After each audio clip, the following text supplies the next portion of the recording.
Hi mga ka-chance! So, nandito to naman po tayong muli at pupuntahan po natin yung isa sa mga customers din na talagang pinagaling ng ating cruise. So, dun po sa lugar ng Marikina. Samahan niyo ako ulit. Bye-bye!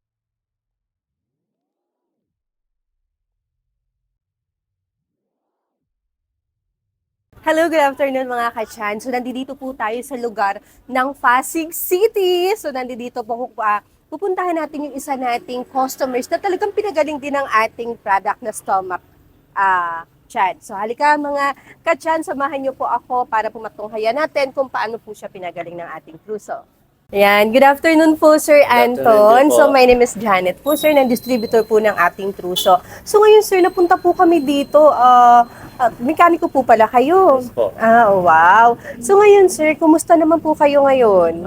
Maganda-ganda na po. Medyo lumakas ang katawan. Di tulad dati mahina po akong gumalaw. Ngayon, tsaka maganda na rin yung nakain ko na yung lahat ng gusto kong makain. Wow. Tsaka hindi na ako sumasakit ng tiyan. Tulad ng naduduwal. Minsan, sinisikmo ka talaga ako. Kaya mula nung nakita ko to sa Facebook, rinay ko siya na nagabi. Nung subukan ko, may epekto talaga sa akin. Ibang-iba po talaga. So, ano po, ilang ano na po kayong gumagamit nito? Ilang months na po? 2 weeks pa lang po. Wow. So, sa 2 weeks na yun talagang ma-improvement na Opo, talaga. meron. So, may ginagamit po ba kayo before kayong mag-take ng Truso? May ibang produkto po ba kayo na ginagamit? Meron po. Mga antibiotic pero hindi siya tumatalab na pero ganun pa rin ang katawan ko. Pumapayat ako lalo nun. Ngayon, nung nagulat yung boss ko, galing ako sa probinsya namin, doon ko ininom. Pagdating ko dito, umanda na yung katawan mo, sabi sa akin po. Dahil nasa tusok ako, kung ako lahat ng nakakuha ng gandang lasa, ayun, medyo malakas na, kaya medyo magana din ako.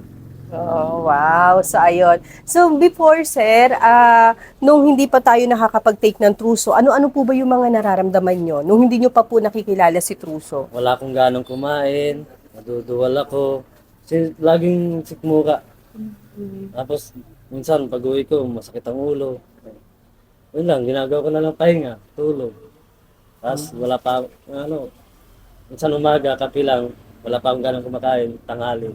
Minsan late na ako kumain, kasi wala nga akong gana. Walang panglasa.